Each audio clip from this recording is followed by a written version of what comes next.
Positive Spin, presenting positive, innovative, and solution-oriented news from around the world. On today's program, we present an interview with Lynn Twist, author of The Soul of Money, founder of the Soul of Money Institute, and co-founder of the Pachamama Alliance. Later, we'll profile environmental attorney Syeda Rizwana Hasan, recipient of the Goldman Environmental Prize, for her work bringing attention to the growing problem of shipbreaking in Bangladesh. In our final segment, we present an exclusive interview with Rhianna Kreger, Senior Associate with the Global Security Institute, with our associate Bill Miller of Global Connections Television.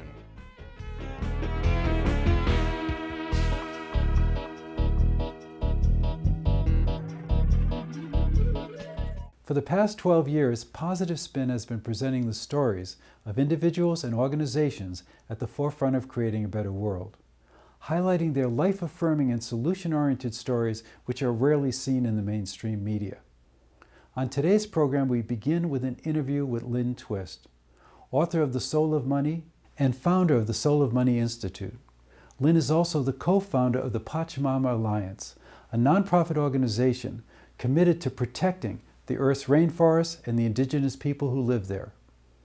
In the summer of 2009, Lynn Twist visited the recording studio of Unity at Unity Village in Missouri, the national headquarters for the Unity movement, to talk about our relationship with money.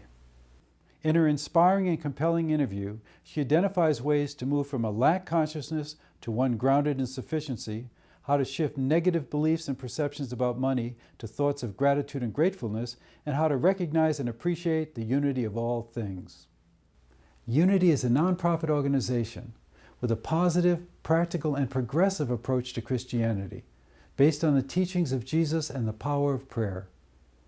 Unity honors the universal truths in all religions and respects each individual's right to choose a spiritual path.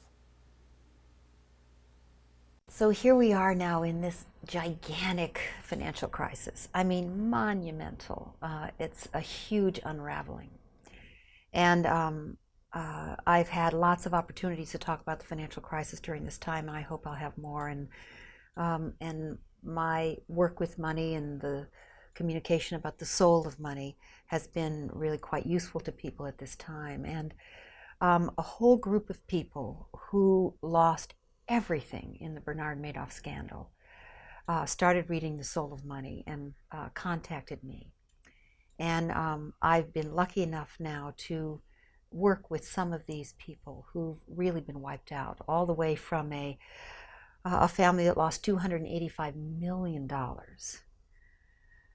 to a teacher who was Teacher of the Year in, I think, Brooklyn for 11 years in a row. And they waived her retirement age and let her teach until she was 70, a single woman with no children and no living relatives, who was devoted to her sixth grade students for 46 years, who got involved with Bernard Madoff and put her entire retirement fund with him through a parent of one of her students in February of 2008, and therefore retired thinking that she would be better off with that lucky break, she thought, and then of course now is totally wiped out and has no backup and no living relatives to help her.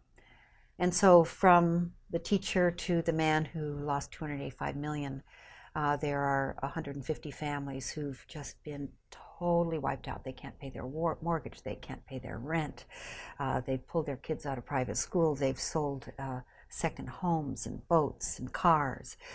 And I've seen in that group of people, first of all, they call themselves at first the Madoff victims. When they call themselves the Madoff victims, they were that. As I said before, we live in the conversation we have about ourselves and our lives, not necessarily our lives. And when they were calling themselves the Madoff victims, that's who they were. They were angry. They were resentful. They wanted to kill Bernard Madoff. They wanted to go to his house and boil him in oil. They were vicious, actually. And it was making them sick. Being victims was really making them sick, sicker than the loss of the money had made them.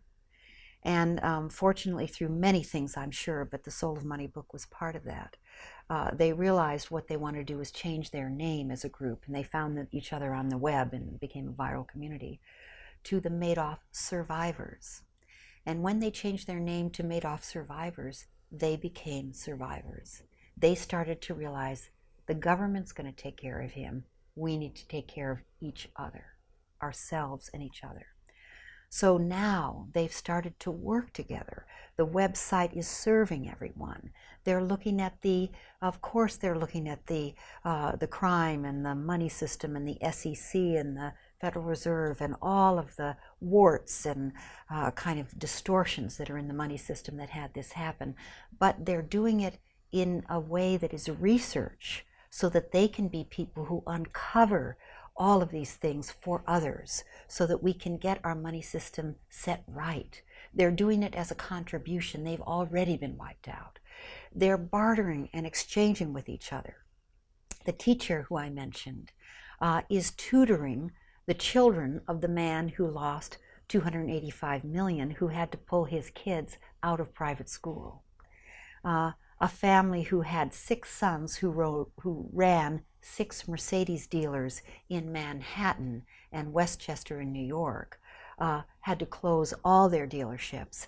And now the 6 sons, who are excellent mechanics and excellent with cars, are helping everybody sell their cars or fix their old cars so that they can survive. The man whose children are being tutored by the woman in Brooklyn, he's able to pay her rent. He can do that, and she has a meager rent. She can't pay it. So people are exchanging. They're carpooling. They're feeding each other. They're tutoring each other. The lawyers among the group are handling the lawsuit pro bono against the Madoff firm. And the people who are skillful at this, that, and the other thing, the tax attorneys are helping people get a waiver on any taxes for the next 5 years. I mean, it's just absolutely miraculous what's happening with these people. In fact, they have become a compassionate community. In fact, in many ways, not financially, but in other ways that really are more valuable, these people are thriving. And they are now creating an alternative exchange money bartering system among themselves. And it's showing me that this new possibility that will come from the financial crisis, that is coming from the financial crisis, for us to revalue each other, revalue what really matters, help each other through this, collect each other, collaborate, have potlucks instead of catered dinners, drive each other to work and take public transportation instead of chauffeur-driven limousines, or driving in an SUV all by ourselves to the store that's 3 blocks away, is a huge, huge tonic for a culture that's lost its way. One of the things that we're working on in the Pachamama Alliance, and I think will be one of the possible positive outcomes of the great financial crisis, the great unraveling that we're living through, is the possibility of an alternative money system, an alternative currency, a democratic currency it's often called. A yin currency is another term for it. A complementary currency is another term for it, that's not based in banking or interest or taxes or inflation. A kind of gifting, bartering, second economy. And in financial crises around the world, at other times in historic, recent and distant past, like in Argentina in 2003 and 2004, alternative currency systems popped up everywhere. And they are popping up again today during the financial crisis. And in Ecuador, where we work with the Pachamama Alliance, we're working on a nationally authorized complementary currency system to supplement the US dollar, which is the currency they use in Ecuador, where people will exchange their goods and services with a complementary currency that isn't taxed, that doesn't inflate, and that carries no interest.